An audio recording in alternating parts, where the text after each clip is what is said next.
You all should be hearing me just about now. I know my neighbors did. All right, so we are going to hang out for a little bit, just to jawbone a little bit here. Give me 1 second here. My car likes to yell at me for not putting my seatbelt on. Yes, I break the law in that regard.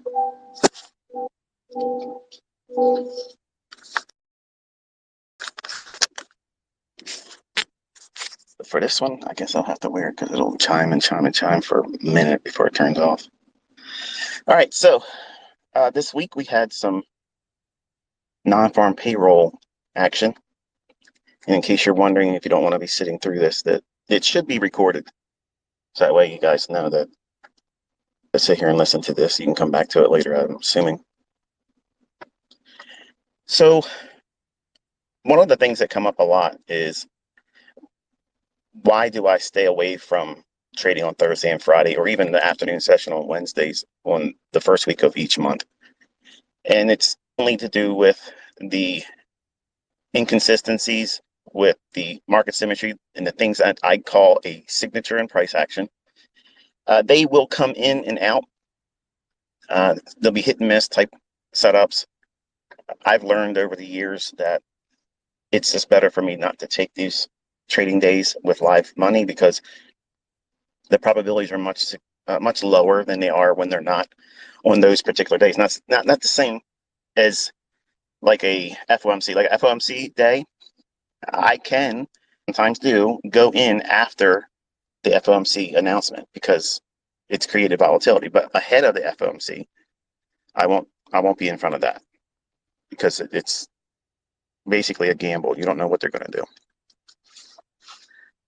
For non-farm payroll, the elements about that week and what you've learned hopefully this week was that in the beginning of the week, this is what I teach my students, that Monday, Tuesday is kind of like your honeypot. You want to go into the market looking for your setups there. And if you don't find it, try to force it. You don't, insist upon taking a trade. But if it presents it, you try to take it then. And then at the New York session on Wednesday, that's like your cutoff time. It's closing time. If you want to go in after that, just know that you're gambling. You're not doing what I've taught you and high-fiving me and putting up your trades and tweeting to me saying, thanks ICT, me for that, because I told you not to do it. Okay, so if you made money, that's on you. And if you lost money, guess what? That's on you too. But I see a lot of folks that will post, hey, what do you think about this? What do you think about that? And apparently they're not listening, because here's what I think. On Thursday and Friday, you shouldn't have been trading. That's what I think. And what do you do on those days? Well, basically, you're students, okay? You're learning. And even if you've been trading for a while, if you're listening to me, you are a student, okay? You're learning what it is that I do, whether you're going to use it or not. You're a student. So you don't want to be doing the things that I'm telling you not to do, because if you do that, you're wasting your time under my tutelage. You're not going to benefit from it. Apparently, some people like to come and they'll say, hey, look, ICT says don't do this, but I made money over here. Okay, that's fine. When it rains on everybody. Okay, that doesn't mean that you did something right that day. It just means that it is. When I first started making money years ago, back in the 90s, I had 9 months of sheer luck. Luck, folks. And it's not painful for me to say now. It was painful at the time to admit to myself that I wasn't as good as I thought it was. Like, I thought that books that I purchased and VCR tapes and CDs and everything else, well, not CDs, but DVDs were coming up then. And I thought that logic was building me into a juggernaut. And well, the only thing that was a juggernaut is how fast I blew the accounts. Because once the market started going into a trader's environment where everything stopped going parabolically one direction up, I discovered that I didn't know how to trade. And that was very painful to watch me blow not one, not two, not three, not four, but 5 accounts. 5 accounts in 1 year in the 90s, trying to force what I thought the books were working for me initially with. And it's a terrible experience. But when I tell you these things, what to avoid, what not to be doing, and then I see folks going out and doing the very thing I tell you not to do. And the worst thing that can happen is for you to find short-term success doing the things I tell you not to do. That's exactly the equivalent of what I was doing for 9 months in 1993. And it was not skill, that was luck. And you were lucky if you made money on Thursday. You were lucky on Friday if you made money. Now that the dust has settled, it's Saturday. If you look at the 5-minute price action on the E-mini S&P, now, I don't have a chart in front of me, but I know what it looked like. It was very boring, very sloppy. Yes, there was a setup. Yes, there was a few little tiny little scalps. But if you were in there looking for a particular run, that would be framed with a larger degree of probability, not something just on a 1-minute basis. And when I'm looking at trades, I'm going to be all over the place, so that way you know. It's probably going to be difficult for some of you guys that are sticklers about, why don't you just stay on one topic? I'm not going to be able to stay on a topic because I'm literally speaking as my mind goes. So this is what it's like to be in my head. I may not completely close a topic, and if I don't act on something, obviously just tweet it to me in response to this post or this recording, and then I'll address it if it's something that's noteworthy. If it's something that's already been mentioned in other videos or things, then I'll pretty much just, I'll like your comment saying I read it, but doesn't mean that I'm going to answer it because I've already answered it somewhere else. But when I see folks posting that, hey, thanks ICT, I made this much money on Thursday or Friday of non-farm payroll week. I'm not going to high five that. Not because I'm ignoring you, not because I'm trying to be ignorant, but I'm trying to show you that you're doing the opposite of what I'm telling you to do.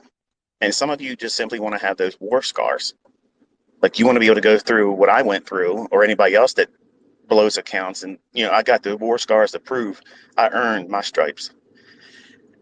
If I could go back in time and I could have someone like what I'm trying to be, I'm doing my best to be the very thing that I was wanting to be, or not wanting to be, but wanting to learn from, someone that had the experience, had gone through the pain, suffered, lost real money, and then found a way to make money. That's somebody that I would have completely subscribed to, absolutely took everything they would have said to heart. And that's my motivation in doing all this stuff, because if I can save one of you from putting yourself through what I put myself through, then it's a success for me. But it's almost like a confessional too, because a lot of you look up to me as like this superhero kind of guy, and you view me as something that I'm not. I'm not like what many of you attribute characteristics like. It's undeserved. I'm an average little person. Okay, I'm not really a big deal. I came from a small town, and I was fortunate to find my way in certain circumstances, certain chance meetings, and I've been blessed by a really big God. And that's who's behind me. That's where I get the tenacity to stay with it. That's who kept me going when I didn't have an ICT encouraging me. It would have been great for me to have somebody to sit down like this and kind of like just talk to me, be a friend, be someone to encourage me, because I was in tears just about every other day back in the 90s. I was so frustrated. I used to work, and I'm thinking about it right now as I'm driving. On Saturdays, I would get up real early, and I used to do a vending route for a guy out in Owings Mills, Maryland. And I didn't make very much money, and you've all heard this story before, but I had to go service a nursing home on, I can't remember the name of the road. It'll come to me. Fayette Street, downtown in Baltimore. Not a really good neighborhood, and I was always wondering if I was going to get robbed. But I never did. But I spent 5 hours of my Saturday as a young man,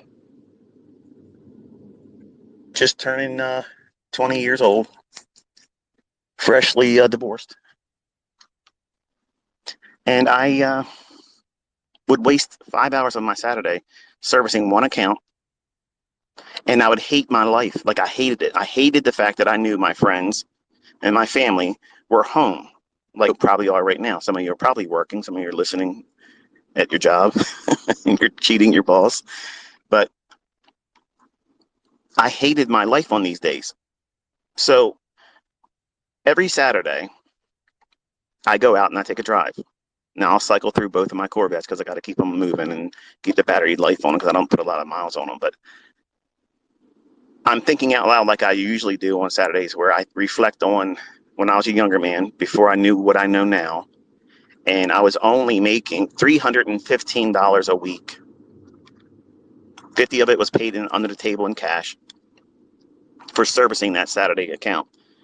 It would take me 5 hours to get up, drive out to Owings Mills from where I lived, pick the truck up, load up the things that I need to put in the vending machines and go service it, drive down to Fayette Street, then drive back up to Owings Mills, fuel the truck up, do the whole thing. And the whole time I'm looking at the clock thinking, I'm never going to be able to see my girlfriend on time.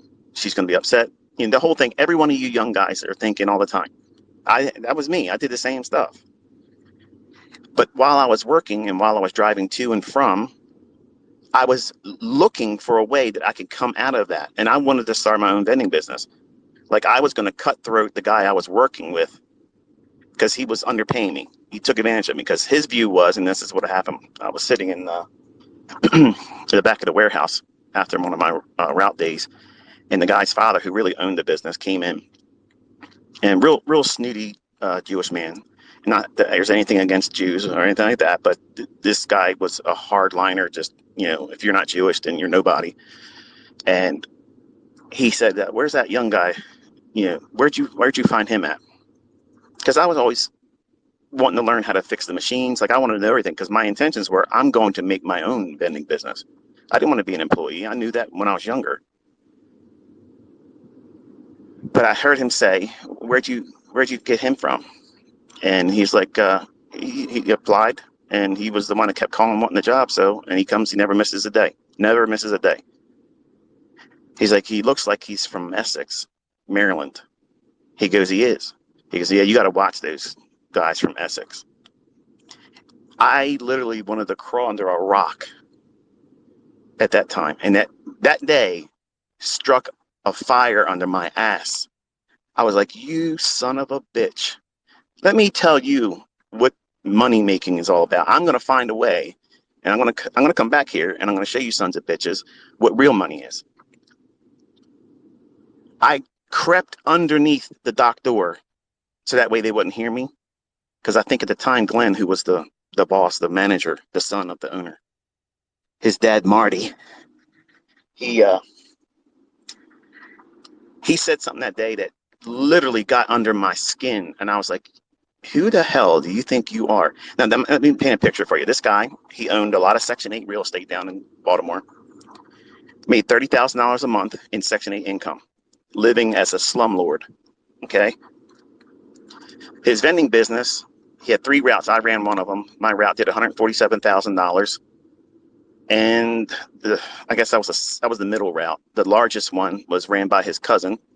And there was another guy that ran a smaller route that I think it did like $100,000. And granted, the business was 50-50. Whatever you paid, you basically made that. And then you had to take costs of any kind of employee or whatever. And we just simply got really dirt income. That day, when I went home, I talked to my uncle. And this is why I believe college is a scam. Okay. And I say it all the time. College is an absolute friggin' scam. I went to school after high school, did all the accelerated learning, all the additional things. And I was very high in math, science, and computer programming and operations. I was into all that stuff. When I was in 6th grade, I was making my own programs, making my own video games. Okay. It is what it is. Now, today, all the programming languages that are available, I don't keep up with it because I'm not trying to be a computer programmer. I'm not trying to be an employee, and I could care less. But that day when I came home and that employer of mine offended me without knowing that he offended me, obviously I couldn't quit because I needed the money. But I talked to my uncle, who was a University of Maryland graduate in finance and business management. And I said to him, I said, what would you do if this happened? And I explained what I just told you. And he was like, what did I ask? Like, did you say anything to him? I said, no, I was embarrassed. Like, I mean, I'm from Middle River, which is across the street basically from Essex, which is down the street from Dundalk, Maryland. Okay. And they are like the armpits of Maryland. Okay. Like, as far as like white trash, like that's the areas where you see it from. And I can say that because I came up from it. So a lot of good people live in there and they still do. But generally, you get the Rough Riders from that area. And some folks that are from this area, when they hear me talk, they can hear, like when I say use, like that's a slang that you can basically tell if somebody's from, Middle River, Essex, Dundalk, that vicinity. We all have that kind of vernacular, that little accent.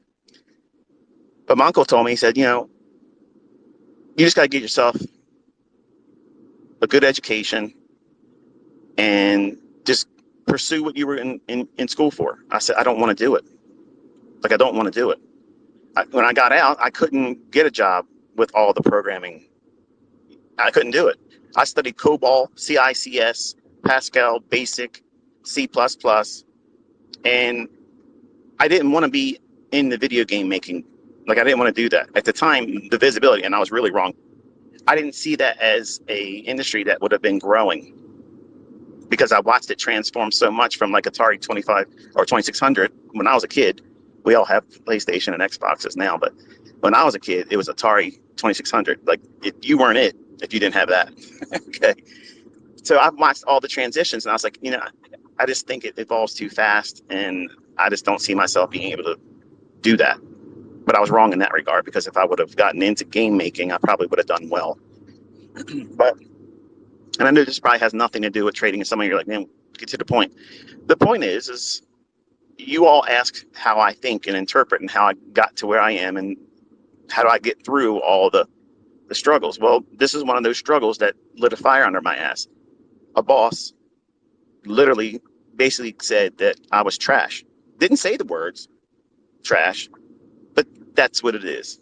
So when I talked to my uncle that day, when I came home, because I actually lived with them, I rented a room and board, $50 a week. And I told him, I said, Uncle Stan, I'm mad. Like, I'm pissed off at this guy. Like, I want to go back and tell him off, but if I do, he's going to fire me. He's like, well, the best way to live well is, the best revenge is to live well. You just go and do something better for yourself. And then when it's time, leave. But I didn't have an answer for how to do that. Like, I didn't know what it is that I would be doing to make money. Not that I was making a lot of it under them, but I spent an average of 13 hours a day doing that garbage job and listening to his lies, saying, I'm going to make you a route manager one day and you would be $500 a week. Now, $500 a week back then in 1990, 91? 91. I literally swallowed that hook, line, and sinker thinking $500, that's mad money. Like, that's crazy money back then. $500 is nothing. Like, my stop loss.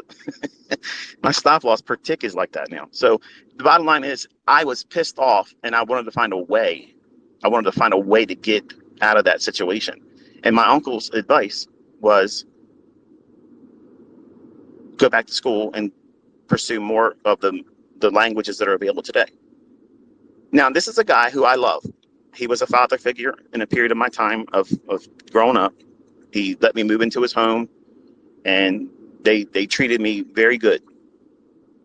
But this is the same person, and this is what I said, don't take life advice from people that have a lot of drama in their life. And there's people out there that critique me very hard, and they assume the things I talk about and say aren't good advice. But if you look around, there's a lot of folks, since I've been public teaching, they're showing the results. They're doing those funded accounts. I'm seeing people getting paid, not just the acceptance of these funded accounts. And I'm not going to sit here and rep anyone's company because I don't have any affiliation. And please, if you're part of those companies, don't reach out to me anymore because I'm not going to, rep you. I don't do those things. Just like brokers, I don't rep a broker either. I'm not introducing broker. I'm not trying to get you to do anything except for invest in time with yourself and believe in yourself, because I'm telling you right now, going to college is the biggest fucking scam you'll ever do. And I don't care if you make money because you went to college. The world has changed. Look around. Look around. People have no idea what's about to come. They have no idea what's coming. I've been talking to my students, telling them before Trump got elected, I said all this stuff was coming. It's in video, it's documented, period.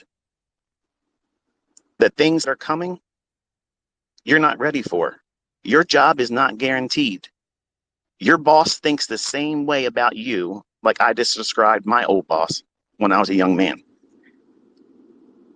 They're not going to tell you because they can get a lot of trouble today, where, back then, a lot of things, you can get away with a lot of things back then.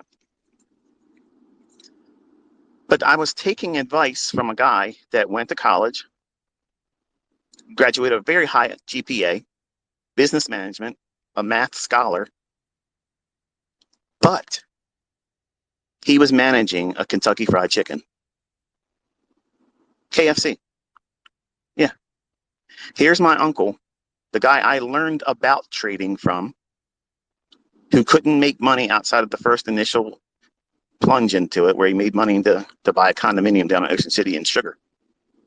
And he told me when I was 15 years old and 16 years old, every Sunday at my grandmother's, the richest people in the world, Michael, trade futures and options. Get yourself a good job, become an electronic technician, save up, invest, and live like the fat cats. Well, at 15 and 16, hearing that, I'm interested in martial arts. Okay, I'm going to run my own martial arts school. I'm not interested in all that stuff. It sounds like the stock market. That's over my pay grade as a kid. I'm not interested.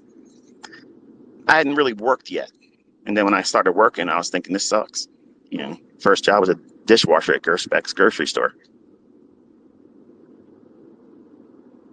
But I looked at my uncle that day and I told him, I said, can I tell you something? And I want you to know that I'm saying this with love, and I just want to know things better.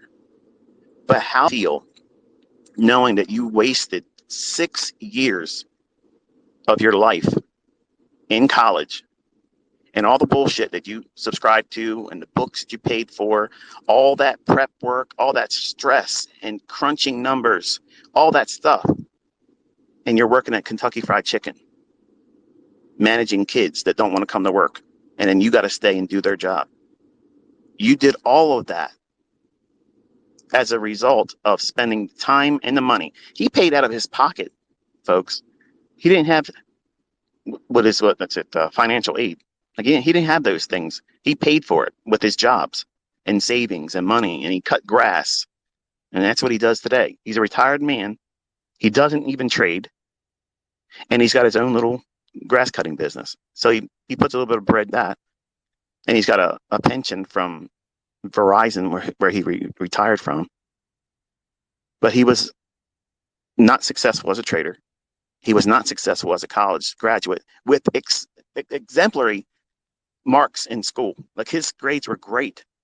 And to talk to him, he's a very intelligent guy, very intelligent, but down to earth too. And I love talking to him. I don't talk to him as much anymore, but that day when I asked him that, it was like I crushed his soul. And it was not my intention, folks. It was not, that was not my intention. But I wanted to know, have you observed, have you noticed that you worked your ass off and you told me to do those things and I did it? And guess what? Both of us are in the same position. We can't use the shit that we paid for in school. Nobody wants. Hang on, this guy's getting ready to try to do. Can you slow down, fucker? This guy's literally trying to fucking run me off a fucking one-way bridge here. Give me a fucking dickhead. All right, get out and beat this motherfucker's ass. Stupid bitch. Told you I was bipolar. Apologize for that. So I asked the guy, my uncle rather. And I said, listen, you know, do you honestly believe that that was the best decision for you and I? Like, I took your advice. I listened. And nothing came from that. And the look in his eye was like, literally, like, man, it was noticeable to you. I don't know if he was ignoring it, like the elephant in the room, but I know my aunt, who was married to him, looked at him like, you know, he worked really hard and let's just never talk about it. He never could make it work. He went on so many interviews, and they never hired him. And I never got an interview. Not one time. All of the resumes I put out. And I had a better GPA than he did. Not one interview. So I wasted my time. I wasted my money in a field that was the future. Programming, technology, information systems. I wanted to be a systems analyst. And guess what? I was a vending machine operator. I filled coffee machines and candy machines and soda machines, and I could take them apart and put them back together. I could tell you what's wrong with them without even being on that location. But it didn't pay money unless I owned the route. And then one day, while I was doing the vending route, the conclusion came to me that, you know, even if I have this vending route, if I have a route like this, that means I got to hire somebody. Do I trust somebody to be able to take the cash out of the machine and bring all the money to me? Because I got robbed one time. They broke into the back of the truck. They literally pulled the safe that was bolted in the back of the Isuzu truck. They ripped the whole safe off the back truck that was bolted in, ripped the whole entire thing out. And when I came out of the site to put the remainders and the stale stuff that I take out of machines, and I saw the door ripped off and the safe missing, I was gutted. I'm like, the first thing it came to my mind was, they're going to think I did it. That was exactly what I thought. Why did I think that? Why would I go to that conclusion immediately? Because of that piece of shit that you got to watch those guys from Essex. And I've been honest. I haven't even missed a day. I've never missed a day. I came to work all the time. But these people broke into, stole that cash, and I literally was ashamed that it happened on my route. Like, I could have somehow prevented it. I couldn't have. I was inside doing the service on the machines. So I sat there for 10 minutes trying to figure out, how am I going to work up the courage to call in and tell my boss that I just got robbed? Thankfully, not at gunpoint or anything like that. But I had to sit there and wrestle with, hey, this is what it feels like to be violated. I've never experienced something like that before. I've never had that moment where something was taken from me and it wasn't mine, and that makes it even worse. But when I called in,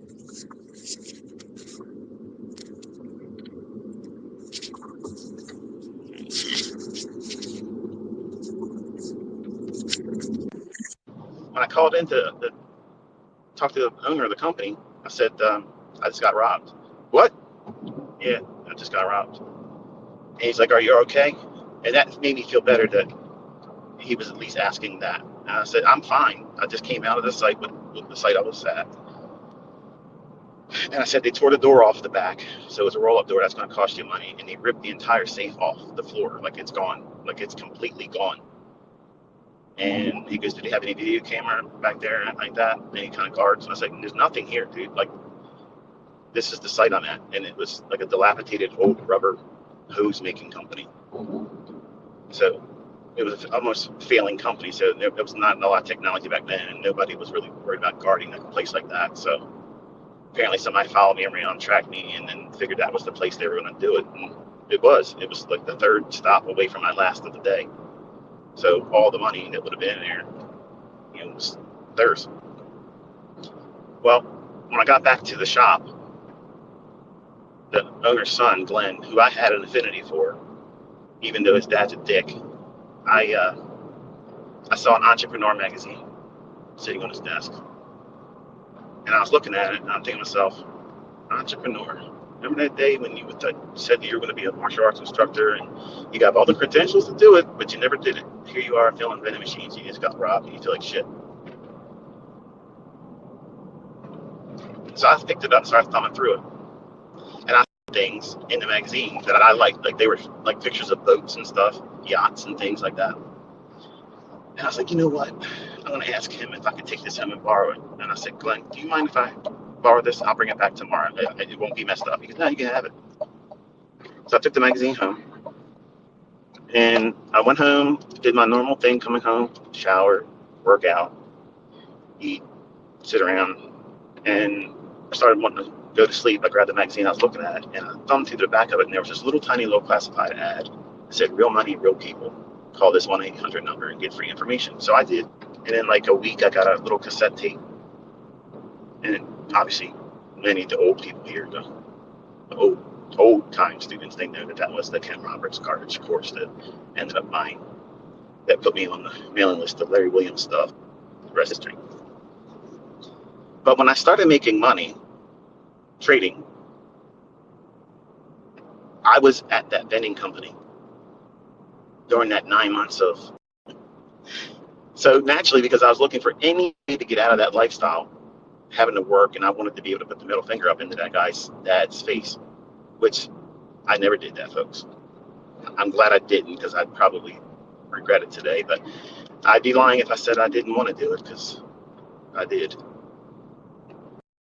But I wanted to escape so badly that there was a snowstorm, and I was expected to go to work that day, and I was in bed with my girlfriend, who I was engaged to at the time. And I thought to myself, I make way more money than I make in a month, a day now. And I'm looking at this girl who's not my wife. It was a younger relationship. I was a young guy. But I'm looking at her, I'm thinking, I want to marry this girl, and I don't want to be doing what I'm doing. And she doesn't know what I'm doing. She thinks the only from the vending business. So when we go out to dinner and I'm taking her to a nice restaurant to try to impress her and her parents, that day I just said, you know what, I'm done. So we had pagers back. My boss was paging me, and they call in, like, So I finally look, I'm not coming in today. It snowed and it's bad here. And he's like, well, shovel out. I said, shovel out. Now this is the son, the one I did like. I said, Glenn, I can't shovel the friggin' streets. Like, it's everywhere, not just around my car. And I had a Z28 back then. So you just don't do a Z28 in this kind of snow we had. So he says, well, if you don't come in, you don't have a job. I said, well, that just made it a lot easier, because I'm never coming back now. See you. And I didn't go pick up my check. It was 4 months before he mailed it to me. Did it feel good to do it that day? Yes, because I didn't have a guilty conscience about it. That was the reason why I kept staying, because I liked him. I liked him as a person, but that day killed it for me, which is, I guess, God's way of saying it's time to go. So he let him show his colors to me, and I just rolled. And I just did it the way I wanted to, on my terms. They didn't say, we don't need you anymore, trash from Essex. Then their business went under. These folks that had Section 8 housing, they lost all their housing because of reports about being slumlords. So all their wealth and things that made them feel rich and such, they don't have it anymore. But I look at myself every Saturday, and it sounds venomous the way I'm saying it now. It's only because I'm talking to you like you're in the car with me right now. And I'm reliving these painful, emotional moments that were real. These are not made up things, folks. I garbage, okay, just like all of you do. I was not exempt from that. You hear me talk, and it sounds like this guy was just pressed out of a mold. He never had any hardships. It was a silver spoon in his mouth, and this is no. I had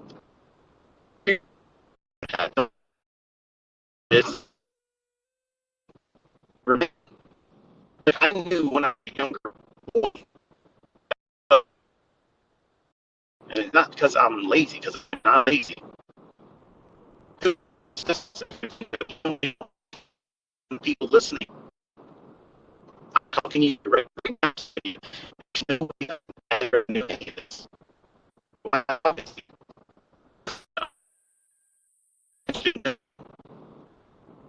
I'm a real person. I do these things, just like you're going through your things right now. And you'll think about this conversation when you're older and you have more experience behind you. And then when you've succeeded, you'll say, you know what? I remember that time when ICT was out there driving around, almost beat somebody's ass for almost running off a road. That day, he said some things that really resonated with me. And it made sense at that time later on, not so much meaningful to you right now because they're my experiences. Maybe you don't have the hardships that you live with.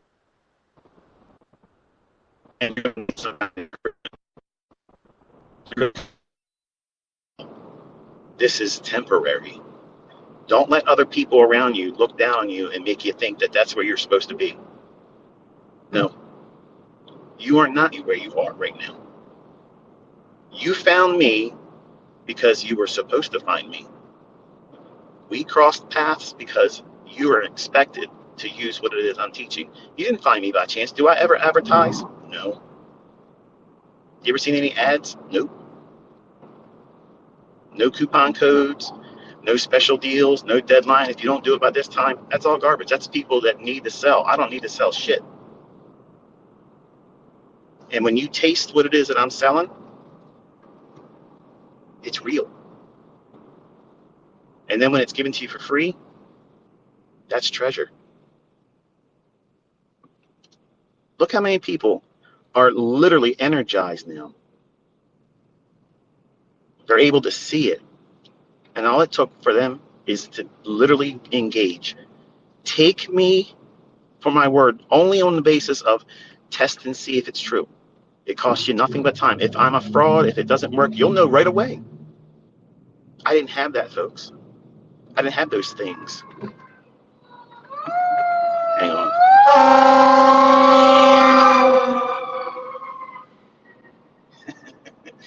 Guy's trying to run him over in the fire engine. See that? When's the last time your mentor took you on a road trip like this? Almost had cops show up. So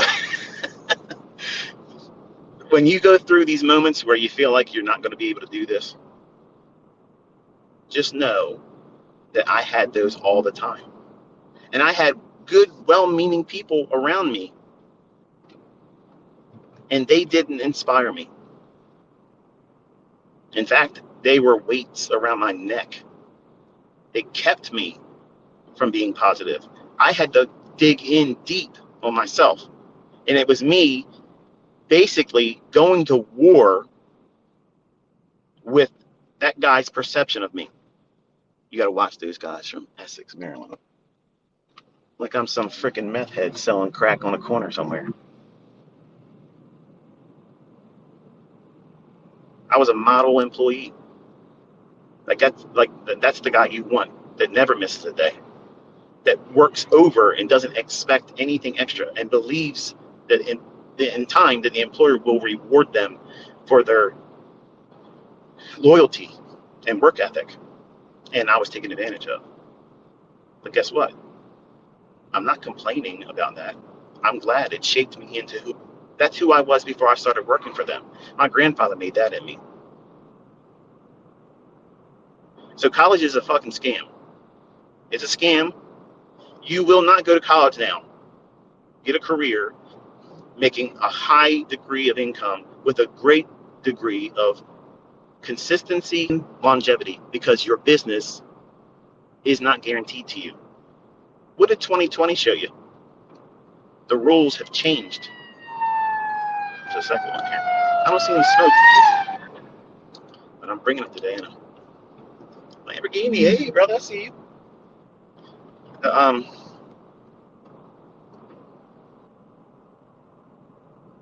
the world's changed, folks. And when I started talking in 2016 about what was coming, I got laughed at. Chicken Little.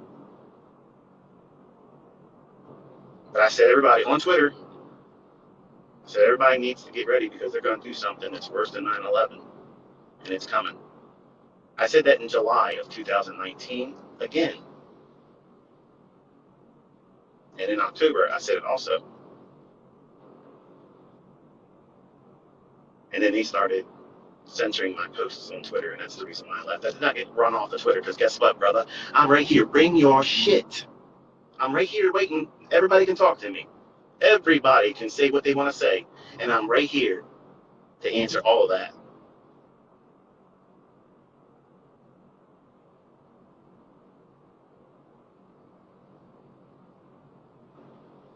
So on Saturdays, I take a drive, and I get to reflect on the choices I made, just like I tell you to on those community posts. You got to look back and think, where have you been? What are you doing right now? Where are you heading? Are you still on task? Have you lost your bearings? Are you lost? Do you even know what you're doing? Did you even do anything last week that contributed to growing?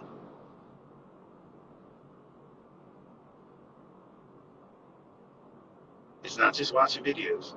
It's not looking at tweets and community posts. It's you rolling your sleeves up and getting out there and getting dirty in it, doing it wrong, and learning from that. That's the part that I thought was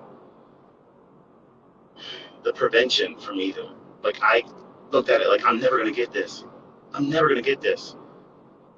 And my aunt would come in and knock on the door and hear me weeping in there. Like, are you okay? Yeah, I'm just frustrated. What's wrong? You won't understand. And she wouldn't have. Even my uncle wouldn't have understood. Because I was trading live money, doing trades that I could not really realistically afford. And when they went bad, they were bad. But when they were good, I contained that. And I kept telling myself, this is how you keep going. When they look at you and they look down at you and they think that you're a friggin' bum, that you're never going to amount to anything because you live below your means, guess what? They don't know the real you. They can't see the real you. The real you is that person that knows that you don't have it yet right now. You know it right now. You don't have your power to do it yet, but you know you're getting there. And you're not going to take no for an answer. You're not going to be right. No one's going to convince you that you can't do it. No one's going to sell you an idea that's going to distract you and prolong the process. You know that you know that you know. Once you get that mindset, that's what's needed. You need to be doing that. Once you arrive at that point, it's just a matter of time, folks. It's just a matter of time, and how much time is it going to be? I don't know. It's everybody's different. But I can tell you, I had a plan that I did not want to be working when I was 40 years old. So I was willing to give up at that time half of my life to get to where I wanted to be at. And where I wanted to be at was financially independent. And I started with trying to earn and save $1,000 a month. And folks, that shit got real easy. Real easy. And then when you start getting these mile markers, you don't need cheerleaders around you. You don't need anybody to tell you, that boy, that girl, you're going to do it. Keep doing what you're doing. Because your bank account tells you that. Your bank account tells you you're doing shit right, man.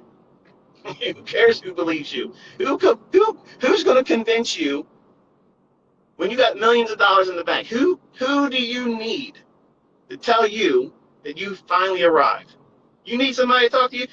You need Tony Robbins to talk to you about how you're doing a good job? You got 7 digits floating around in multiple banks. You need Tony Robbins to tell you you're doing a good job. No. You don't need that.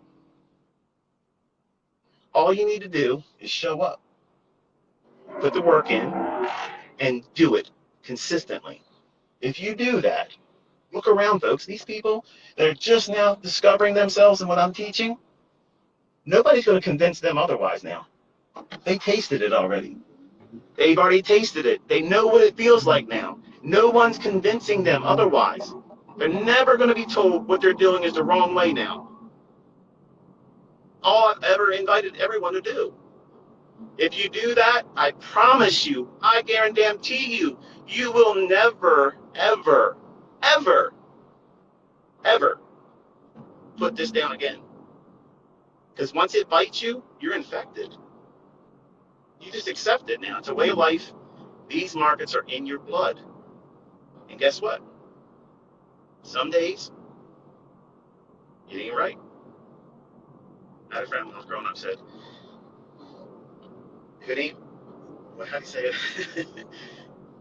It ain't right if it ain't rough, or that's not how you say it. He says, it's not rough, it's not right if it's not rough. Rough if it's not right, something to that effect. And it's kind of like trading. If it's easy, you probably are doing something that isn't going to be sustainable, like it was for me in 1993. That was luck. It ain't rough if it ain't right. That was the expression he used to always tell me. And as a young guy, I would complain to him. I'd be like, where do you see us growing up and being later in life? He goes, I don't know. I'm just living right now. And as cool as it sounded back then, that scared the hell out of me because I needed to know. I needed to know where I was going to be at. Like, I don't want to be homeless. I want to make sure I can survive. And I'm thankful that I don't have that worry anymore. And I want all of you to have that feeling, that sense of accomplishment. But I know there's a lot of folks in here that don't want to hear this part, but it's the truth. If you don't live right, if you don't do the right things to other people, because listen, and Denny, you hear me. I appreciate you coming out and saying that the things that you've been making ad revenue on, and yes, you do make ad revenue. Those things that you say about me, you came out and reached, they're not true. I appreciate that. But because you profess in whom you believe, that's the reason why I haven't touched you. That's why I won't come back and say anything to you. Touch not my anointed. I don't do that to a brother in Christ. And I understand what you're doing. You want attention and traffic. I get it. But the things you said, everyone knows, and you know too, aren't true. But I have been a blessed man. My entire life, I've had so many blessings, not just in the markets, not in trading, not just in relationships, but my source, my real secret is my relationship with Christ. That's it. And I've always said this before, I'm not a poster child for Christianity. I'm not the model Christian. As you can see, when I get chemically imbalanced, I lose control of my tongue sometimes. I'm like Peter many times. I got foot and mouth disease. I open my mouth, put my foot right in it. But and I talk to all of you. I'm talking to you like you are my best friend, or my son, or my daughter. And I think you can hear it when I'm talking to you because I mean what I say. And I lived these experiences. I've done these things. And I'm not asking anything for it. I've proven that. I've did millions and millions of dollars a year for 6 years. And I chose to stop. I guarantee you, if I went on Twitter right now and said, okay, I'm opening up shop right now, and in Jesus' name, I swear to God, I'm never doing this again. But I'm telling you, if I did it right now and posted it on Twitter, I'll open up the mentorship again, even if I doubled the price, I'd probably have millions of dollars in the PayPal account before Monday. This is the way it is. And you should be thankful that I don't do that. I don't need to do that. I don't want to do it. So if my experience was, I see this guy, he comes out and says these things that I do, and then watch all these other people prove that they can do it. They're recording their entries, their management on YouTube. That should encourage you. And then to watch this person step away from making millions of easy money. It's real easy. but it's hard managing all the personalities.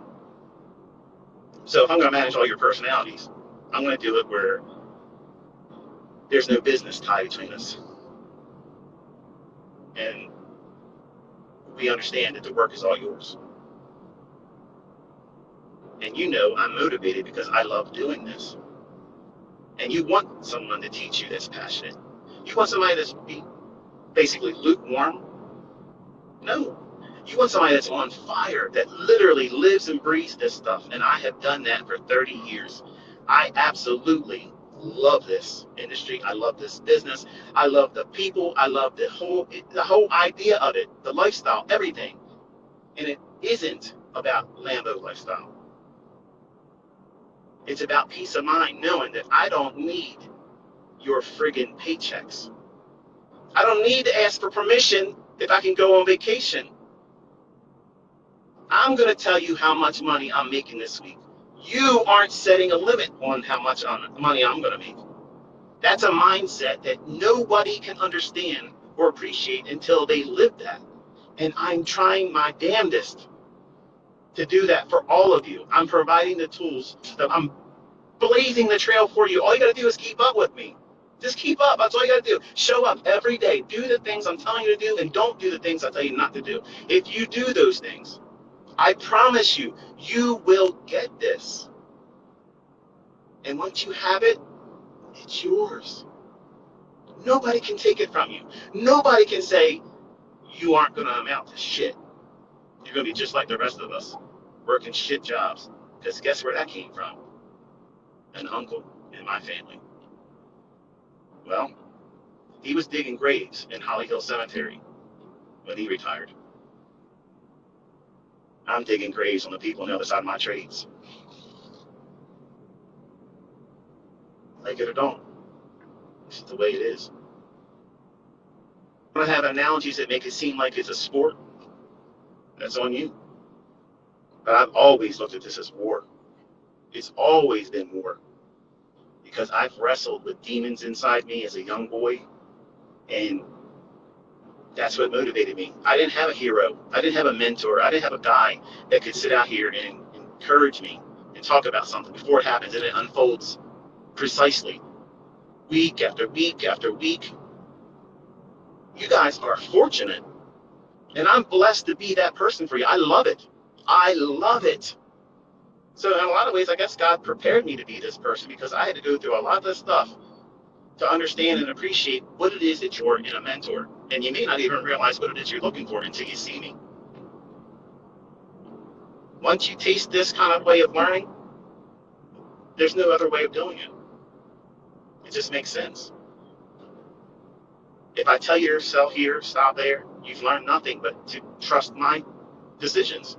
But if I take you to the chart and I say, look, here, if it's above where we are, I'm biased. I'm looking for the need to go to that level. No, there's a learning in that.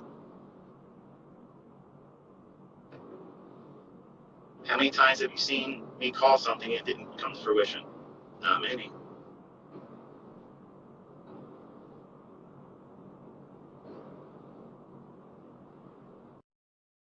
Oh, my son. Obviously, some of the guys out there, they're afraid that their all account challenge is going to get trumped by my son, who's a neophyte. I think I've already done that so far. The broker that my son uses reached out to him and said, two things: circle trader Michael J. Huddleston, your father, and is he posting your statements? And how does he have access to your statements? And we're probably going to close your account if you do have a response. And respond to each one independently. So, what difference does it make if I'm his father?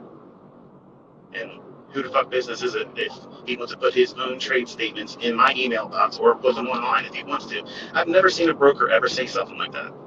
Like, why wouldn't they want someone that shows accountability?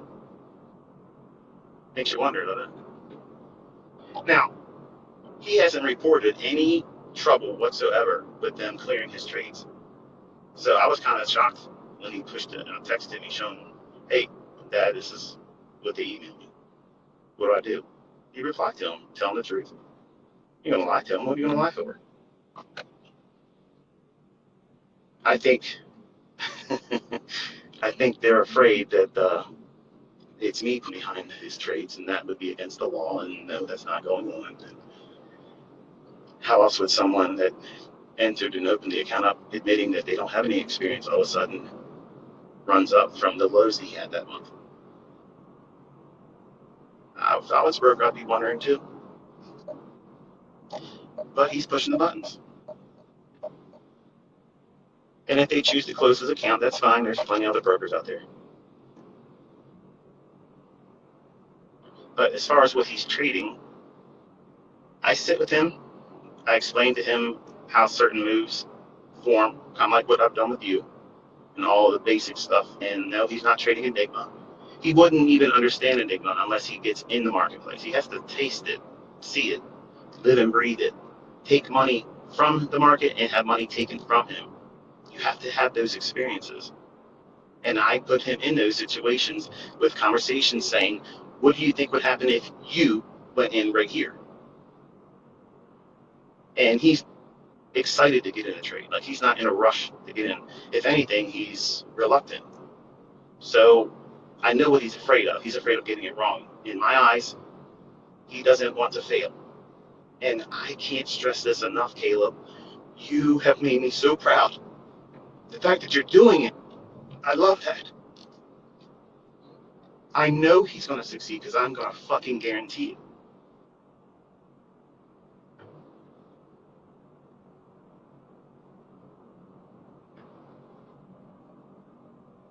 But it's hard for me to him because he wants to walk in my sight flawlessly. And I don't expect that of any of my kids. And when you have kids, or if you have them, you know what it means to feel that. They can't do anything wrong because they're your kids. They make bad decisions, but they're still your kids. But with this, I have waited so long for this. And I'm pouring my everything to him. And I don't want him to be fearful of losing. Fearful of losing. Losing, that is a tax on success. You're going to have losing, man. It's just the way it is. I lose, I get it wrong, it doesn't matter. I still beat their ass. That's the way you have to look at it. Every sports team, every sport, they don't win every down, every inning, every whatever the hell it is. I'm not even a sports fan. I'm trying to draw out other analogies because some of you don't like to hear the war story stuff. But every day isn't going to be a winning day. And I want him to understand that if he does this and he has a losing day, I'm not looking down on him on that. I want to see, does it affect you on the other side of that loss? That's what I'm interested in as his father and as his instructor in terms of trading. I want to see, how does it affect him mentally? Because I'm going to tell you right now, when I was younger, when I lost, I was pissed off. I hated everybody. I could have easily snapped the neck of somebody that came up to me as soon as I dusted $3,500 on a trade that I knew damn well 20 minutes before I should have got out of that thing. But now, the next person that speaks to me, it's his fault.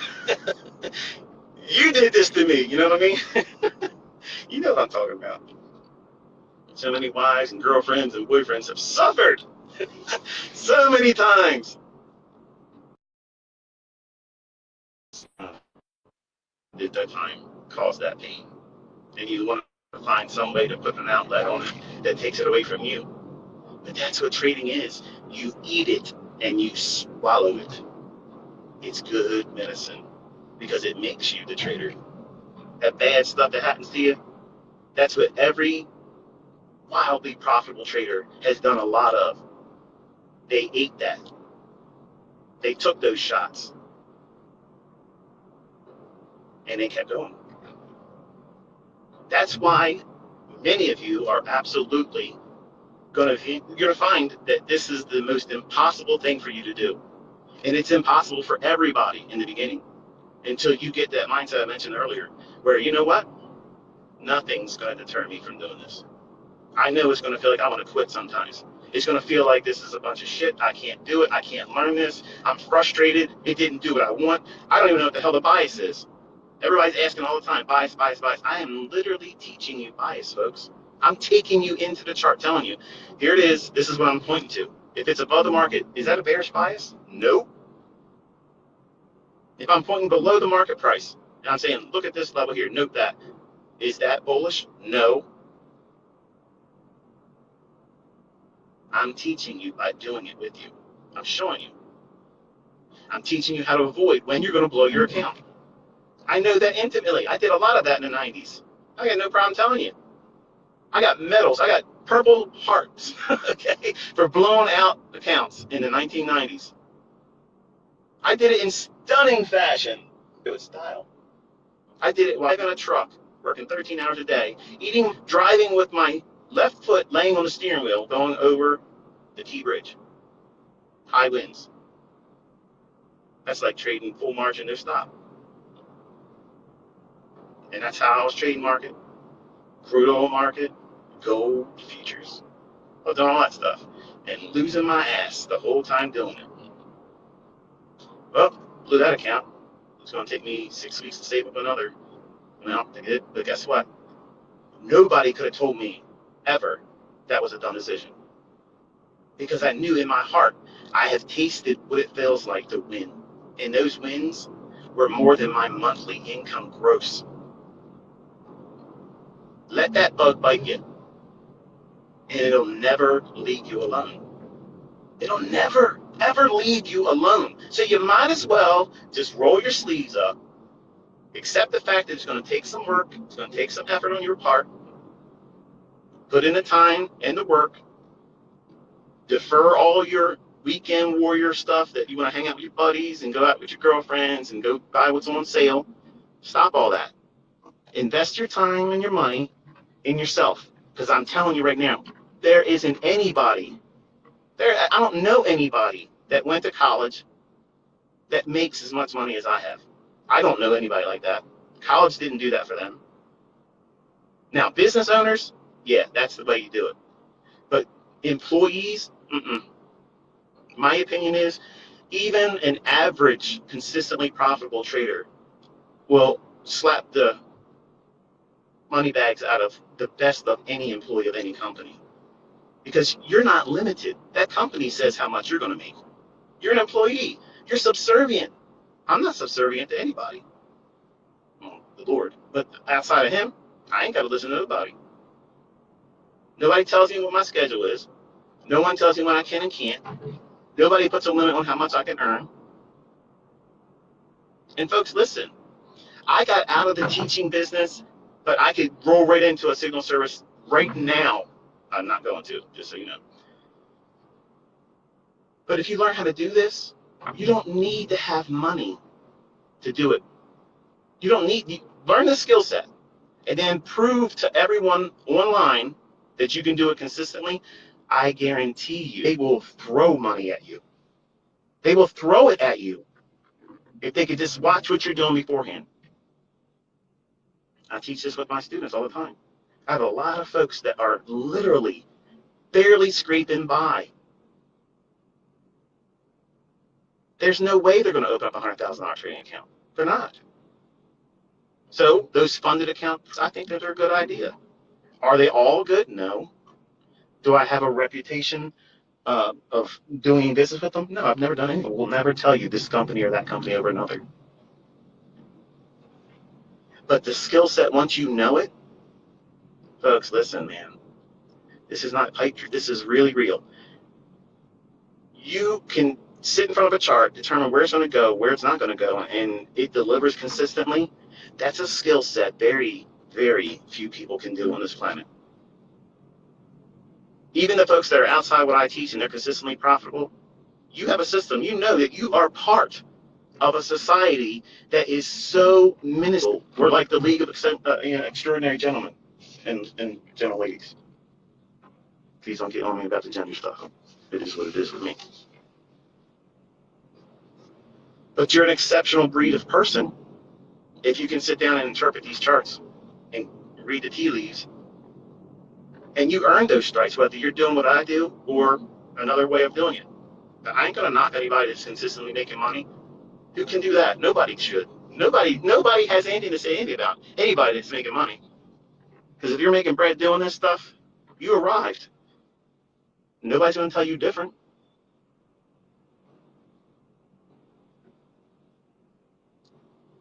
So I drive around on Saturday and I think about how I'm gonna improve my son.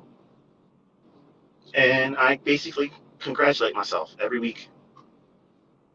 Kind of like Snoop Dogg. I like to thank myself. I like to thank me. I like to thank myself. I do that, but also I talk to God. I thank Him for most of everything I have is His. He gives it to me. But the model my son's working on, this is the second Lamborghini I saw.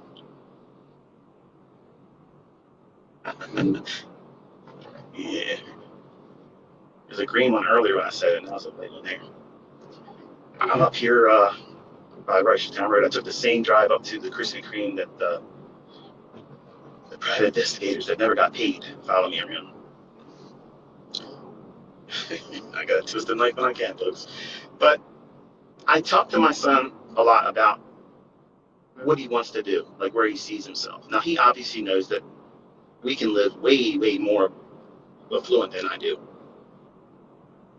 He, because he's been working, a menial warehouse job, works second shift. I think he goes in 3 o'clock and gets off at 11 is a normal end time. Sometimes they keep him over if there's things they got to finish.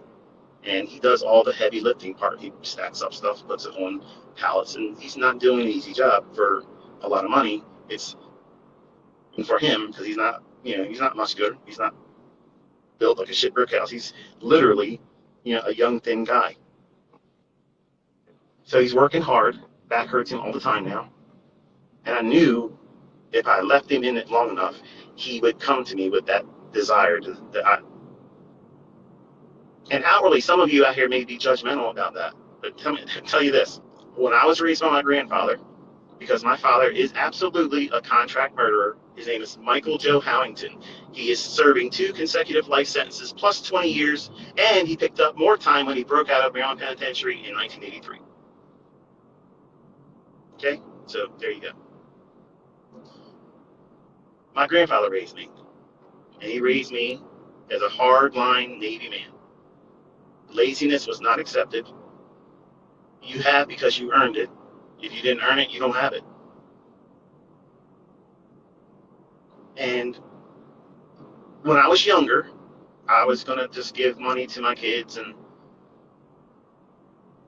I talked about how I was going to do it openly. And a lot of folks really, hey, look, you think this is a good idea. And at first I was pissed off, like, hell, you tell me how to raise my kids. But one guy sat and wrote an email to me one day. He says to me, look, Michael, I love what you do. I think you're a genuinely nice guy, but I don't think it's a good idea for you to give your kids money. You should make them earn it. And he went through the list of reasons why, blah, blah, blah. And he actually talked about how he was given money by his father, and he went all the wrong directions. And in fact, that's what got my father where he was. My birth biological father, Michael Joe Howington, who is, again, in Jessup, Maryland House of Corrections. Look it up if you want to, do the research on it. He was a murderer. He did it for money because he had a heroin addiction that he picked up when he was in Vietnam. Before he went to Vietnam, he was drafted. He didn't want to join it. My mother and him got together. Obviously, he was one of those guys that came from a family that had money. Not a lot of money, but they had money. And they gave him the apartment. They set him up, and they got him a car, several cars, always gave him cash. And he was spoiled. And he did shit that, spoiled people do. Made stupid decisions. He got married and then slept with my mom when she was underage. Supposed to be born. She was going to abort me. He told her, I'm going to cut your throat ear to ear if you kill that baby. And that's the reason why you hear my voice. That's the only thing my father did for me. He's never spent any time with me. He never did anything with me, ever. But my grandfather raised me. I lived with him. So, my son Caleb, I pushed him into a similar. He has grandparents that are not doing well. My mother-in-law, she has cancer, lung cancer. She's got like half of one lung, a little less than half of one lung, and her husband is failing. Like, we don't even know how long he's going to be around. We're surprised he's still here. So my son does two things. He lives with them to help them in many ways, like a hospice. Not that they're on their deathbed, but he does a lot of things for them that they can't physically do. And he works his second shift job when they are resting in the evening time. So for the assholes out there that try to judge my parenting or my kids, none of my kids are profitable, successful millionaire traders that I'm about to make. My oldest son, he invested in crypto, made a little bit of money last year, and I told him, get out, please listen to me, son. Nope, just the way it is. We had a falling out because he wanted a house and set him up with cash, and he wanted to be like my dad, and I told him I'm not going to do that. And we have not talked since then. He does things in his life that I live, and some of them could get him in trouble. But he doesn't listen. But he's his own man, and he'll have to take those consequences. But he has lost a lot of his money because he didn't listen. I told all of you crypto was going to crash. I don't trade crypto, so please stop asking me about it. I'm not going to talk about how my concepts work or don't work in them. I don't believe in crypto. So if you're trading crypto and you made money, congratulations. But don't attribute it to me because I didn't help you do it. But if you lose money, don't complain to me because I said don't eat it. But I say to my son Caleb all the time, I'm like, look, you've never complained about any of the things that you're going through right now. And that's exactly how I was. I didn't complain that I had to stay within an earshot, that I had to be right around the corner to take my grandmother to the bathroom because she couldn't walk. I didn't complain about that. I just thought that's what I had to do. What was I going to compare it to? I didn't have anything else to compare it to. Just like Caleb. So now he has the right mindset. Out of all my children, he has the right mindset.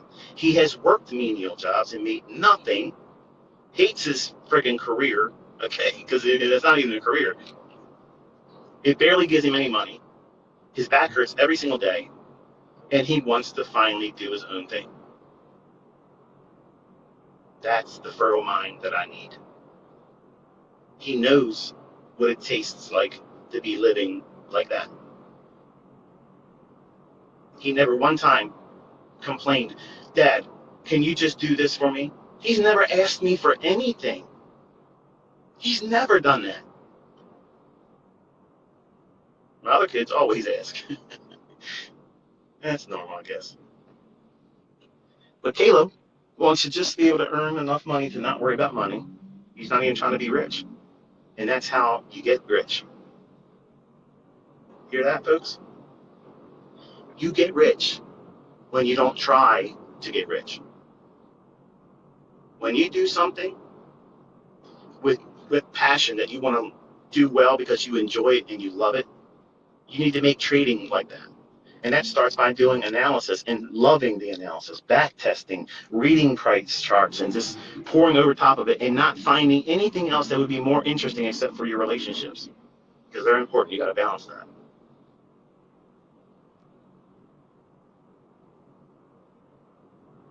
I'm going for a while. I'm going to wrap this up here in a couple minutes. But I asked him, I said, I think you're in the right mindset now. I think you have got to the point where you're matured. And I think if you sit down with that and literally watch the charts with me, I'll show you certain things, I believe you'll be able to do this. But I need to make sure that you bring your own personality into this.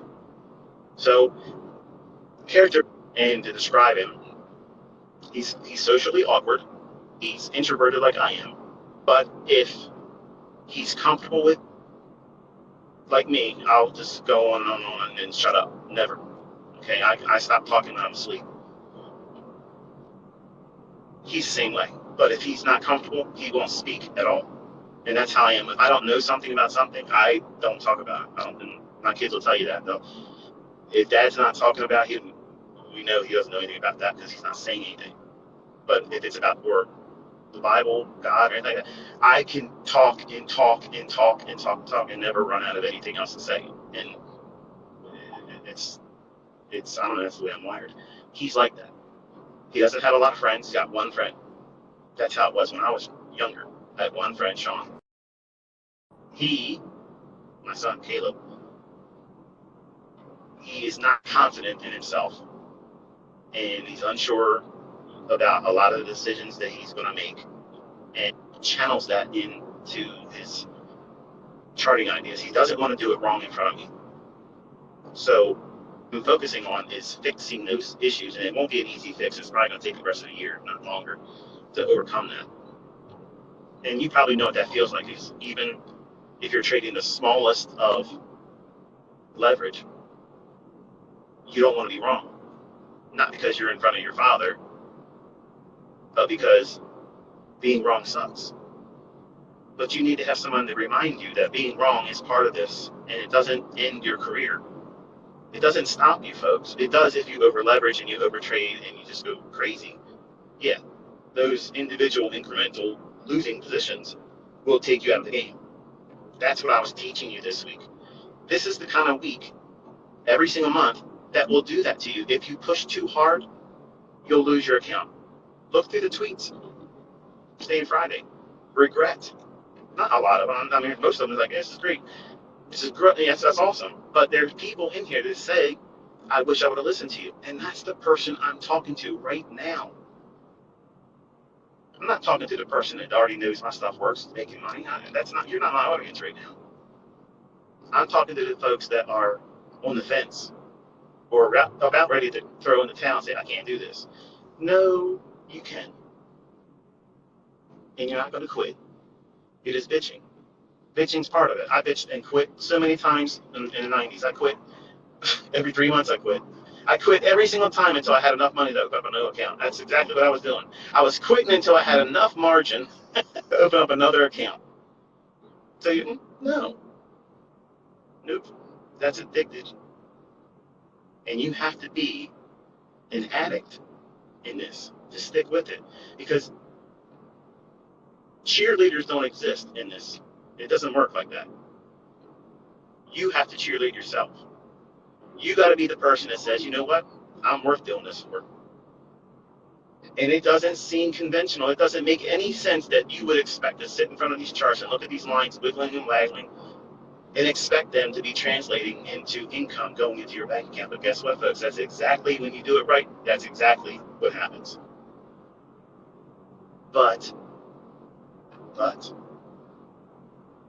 if you do it wrong, and you will do it wrong, I do it wrong, you're going to do it wrong, or sometimes the market's just going to suddenly do something that you didn't expect. And guess what? That usually happens when it's not from hero week for me. So that's the reason why I don't trade it. Period. It's simple. I don't know why it's hard for some of you to get that logic. I don't have an edge in those days. You might. Congratulations. Kudos to you. I'm not knocking you if you can. I'm not here trying to size up anybody because you made money on Thursday and Friday. I don't care about that.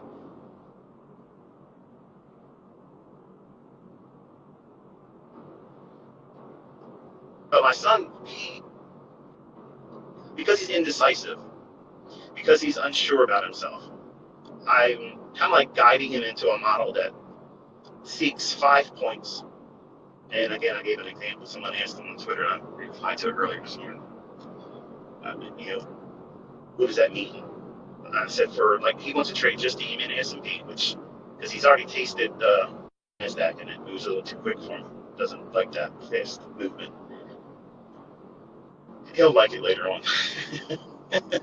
But right now, ES is a little bit more subdued.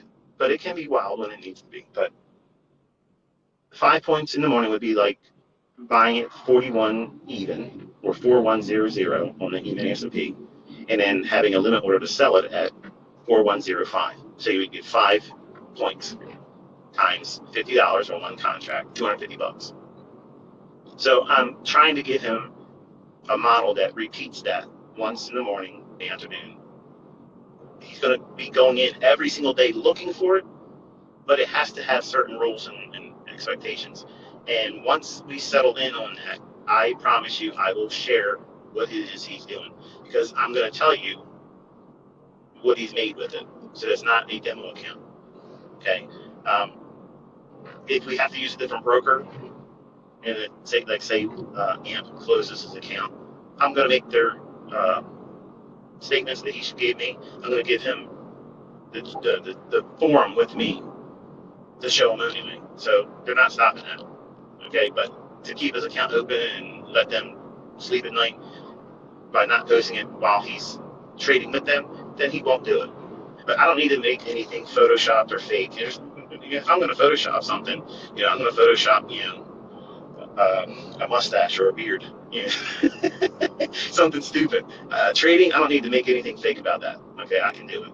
And just like you're learning, you're going to learn how to do it. And it's fun. When people doubt you, I know a lot of young guys uh, want to get out here and just smash everybody's head.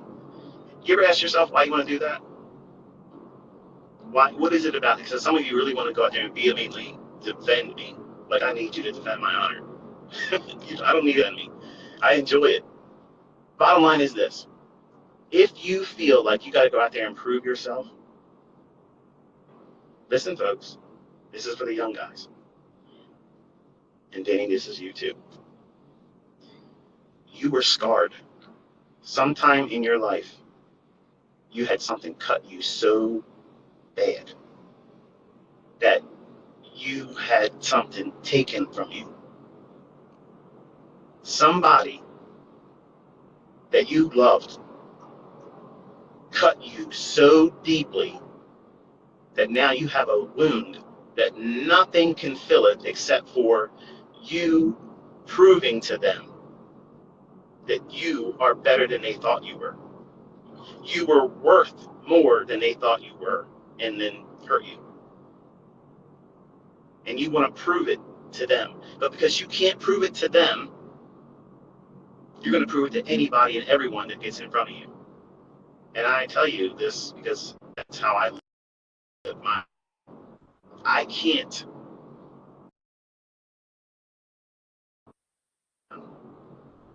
wait to see him again and embrace him and tell him, I missed you.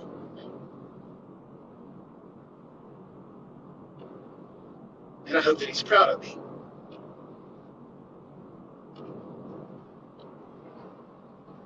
I hear his words every day in my head.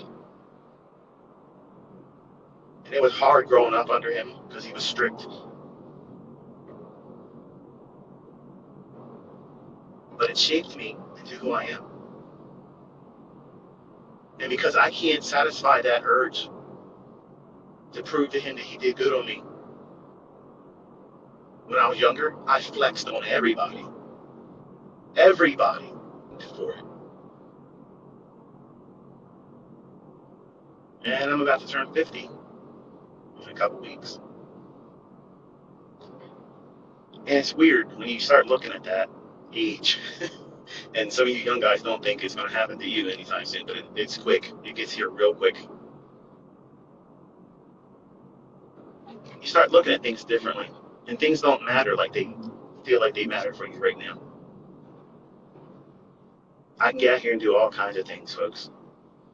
But when you're done doing it, payout isn't nowhere near as much as you expected it to be. And the bottom line is this: nobody cares. Nobody cares.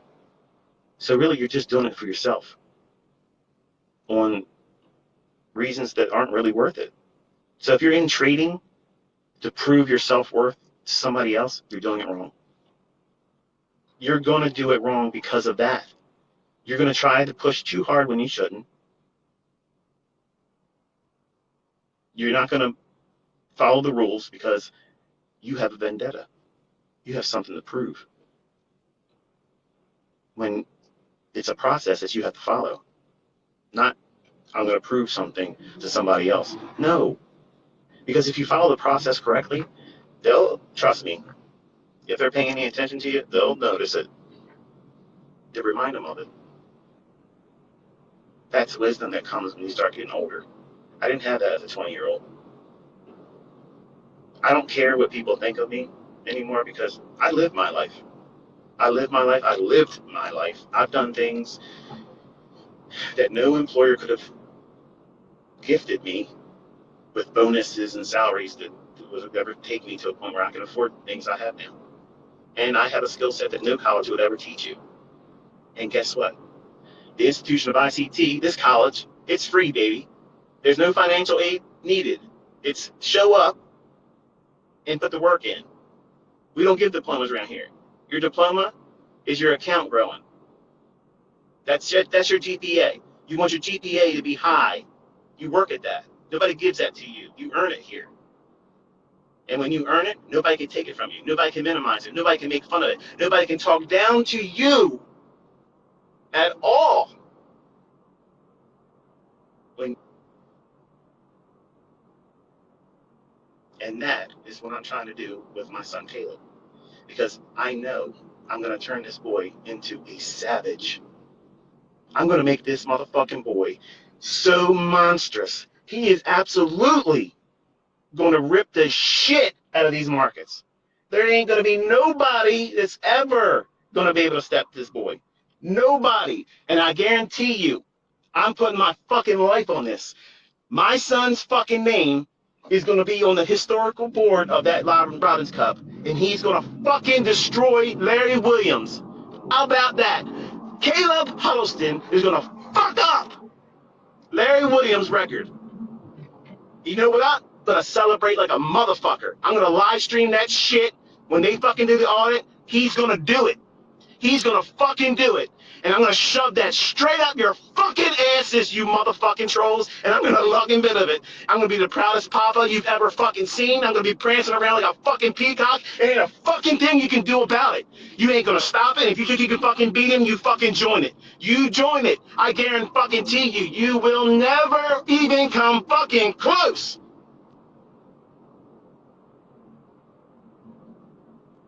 You like that crescendo? It's coming. Until next time.